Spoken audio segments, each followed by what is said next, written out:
মৃত ব্যক্তি ভিখারির মতো সন্তানের দিকে, আত্মীয় স্বজনের দিকে তাকিয়ে থাকে, কখন কে আমার জন্যে সামান্য দান পাঠাবে। এখনই এসে টেবিলে টাকাটা দিয়ে বলবেন আমার আব্বার জন্য দোয়া করে দেন, আর আপনার আব্বার হৃদয়টা বড় হয়ে যাবে, ব্যাটারি ভাগ্যে জানে তোকে আমি রেখে এসেছিলাম, বিরাট বড় আমার কাজ হয়ে গেল আজ।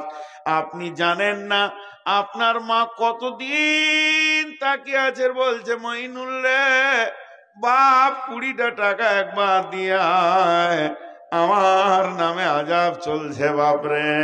যেদিন আপনি 25টা টাকা দিয়ে বলবেন আমার আম্মুর জন্য দোয়া করেন, সেদিন কবরবাসী কত খুশি হবে, আমার সন্তান আমাকে দিয়েছে। অতএব বন্ধুরে, আল্লাহ তাবারাক ওয়া তাআলার নবী বলেছেন কবরের আযাব হচ্ছে হক, কবরের আযাব হচ্ছে মহাসত্য। আল্লাহ তাবারাক ওয়া তাআলা বলেন সিরু ফিল আরদি কাইফা কানা আকিবাতুল মুকাজ্জিবিন। সিরু সিরু ফিল আরদি কাইফা কানা আকিবাতুল মুকাজ্জিবিন। জমিনের বুকে ছড়িয়ে যাও, হে জলসায় যতজন আছেন, 20 টাকা 50 টাকা 100 টাকা 200 টাকা নিয়ে সফর শুরু করে দেন। আপনারা কলকাতা যান, শিলিগুড়ি যান, গৌহাটি যান, যত যেমন টাকা আছে বাংলাদেশে চলে যান, কুয়েত যান, তবে আল্লাহর ডাকে সারাটা দেন। উমরা পারলে করেন, হজ করেন। ওয়া আতিমুল হাজ্জা ওয়াল উমরাতা, হজ এবং উমরাকে তোমরা পরিপূর্ণ করো, পুরা করো। বন্ধুরা আমার, হজ আর উমরার যদি টাকা না থাকে, আপনি না যেতে পারেন, পৃথিবীতেও বিচরণ করেন। কোরআন পৃথিবী বিচরণ করার ব্যাপারে বলেছেন কাইফা কানা আকিবাতুল মুকাজ্জিবিন, মিথ্যুকরা পৃথিবীতে কেমন করে ধ্বংস হয়েছে। যখন এগুলি তুমি দেখবে, তোমার বিবেকের চেতনা খুলবে।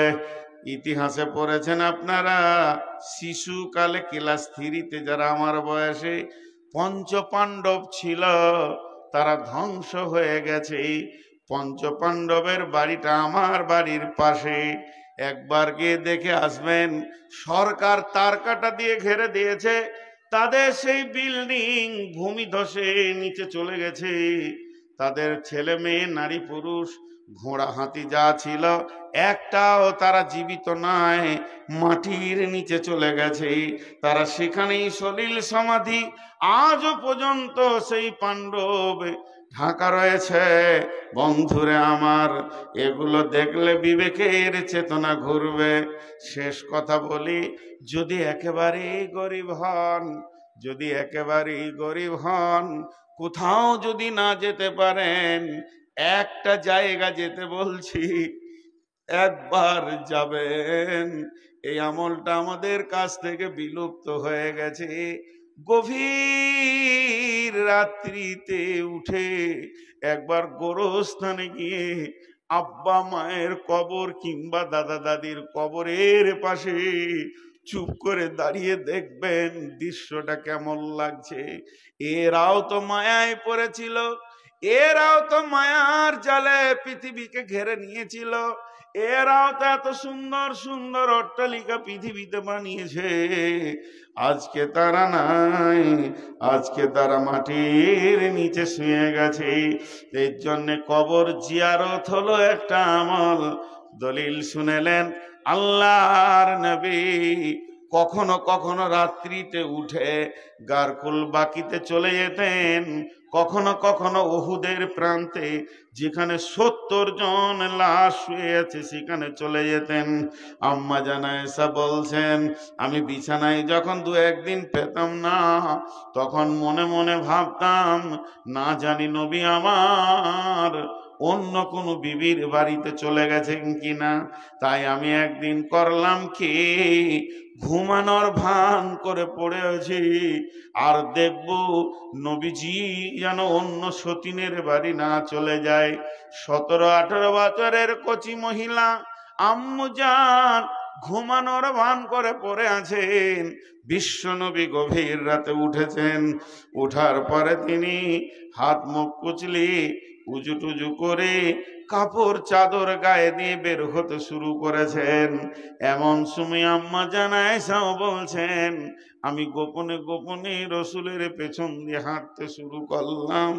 নবীজি জানেন না আমি তার পেছনে রয়েছি। আমি দেখলাম বিশ্ব নবী কোথাও গেলেন না, সোজা গারকুল বাকিতে যেখানে 12,000 শহীদ শুয়ে রয়েছে সেই কবরের পাশে ওই চাঁদনি রাত্রিতে সাদা কাপড় পরে আমার হাবিব ফজর পর্যন্ত দাঁড়িয়ে দাঁড়িয়ে কাটিয়ে দিলেন। আমরা কখন রেখে এসেছি মাকে, কখন রেখে এসেছি আব্বাকে, কখন রেখে এসেছি নানি নানা দাদি দাদাকে, এখনো আমাদের সময় হয় না তার একবার খবর নেই। আল্লাহ তাবারাক ওয়া তাআলা বলছেন, মিন আইয়িন খালাকাহু মিন নুতফাতিন খালাকাহু ফাকাদ্দারা সুম্মা সাবিলা ইয়াসসারা সুম্মা আমাতাহু ফাআকবারা। মিন আইয়িন খালাকাহু, কোন জিনিস থেকে তোমাদেরকে আমি বানিয়েছি? মিন নুতফাতিন খালাকাহু ফাকাদ্দারা, মা বাপের বীর্য থেকে বানিয়েছি, এত সুন্দর চেহারা দিয়েছি।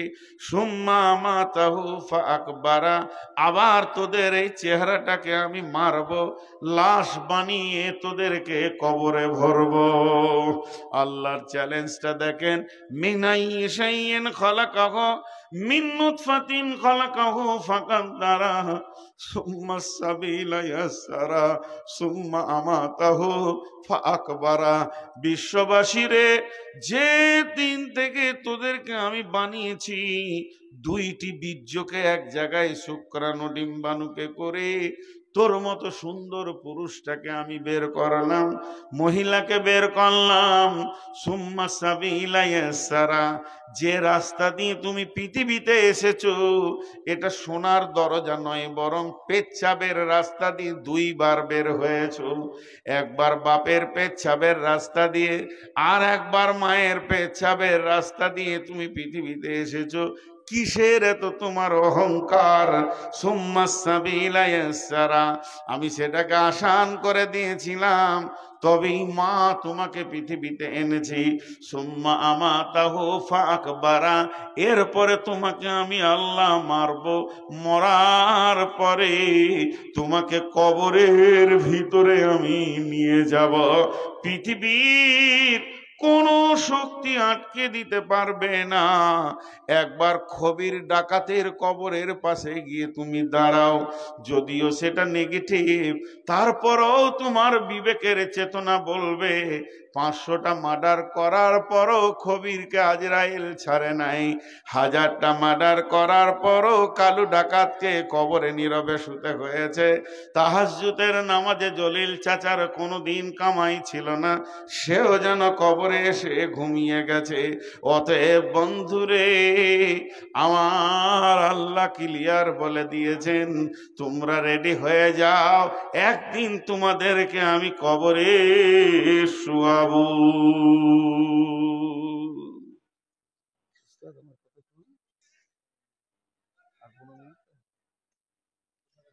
জি ভাই, অনেক কথা হয়ে গেল। আল্লাহ বলেছেন, ওয়াইজাল কুবুর বুসিরাত, আমি কবরওয়ালাদেরকে একদিন তুলবো, তুলবুই, শুধু তুলবো নয়, তুলবুই। আমার চ্যালেঞ্জ আছে, ওদেরকে কবর থেকে তুলবো। হায় আল্লাহ, শুধু তা নয়, আফালা ইয়ালামু ইযা বু'সিরা মা ফিল কুবুর, কবরে কি পাঠানো হয়েছে তুমি কি জানো? তুমি জানো না? অনেক অনেক অনেক অনেক কথা। শেষবারের মতো আমি হৃদয় খুলে একবার বলছি, সেই কবরে যাওয়ার আগে কিছু পুঁজি তৈরি করতে হবে। সময়ের উপরে কাঁটাতে ঘড়ি ঘুরছে, আপনাদের মেন বক্তা পৌঁছে গেছেন। শুধু আপনাদের কাছে আমি সন্তান হিসেবে আবার বলছি, কদিন আগে ভাষাইপাকুর এসেছিলাম, যতবার ডাকবেন ততবার আসবো। কোনো আল্লাহর গোলাম আছেন একটা 20-50 হাজার টাকা দেওয়ার? কেউ আছেন? আবার একটা কথা আপনাদের সামনে তুলে ধরবো,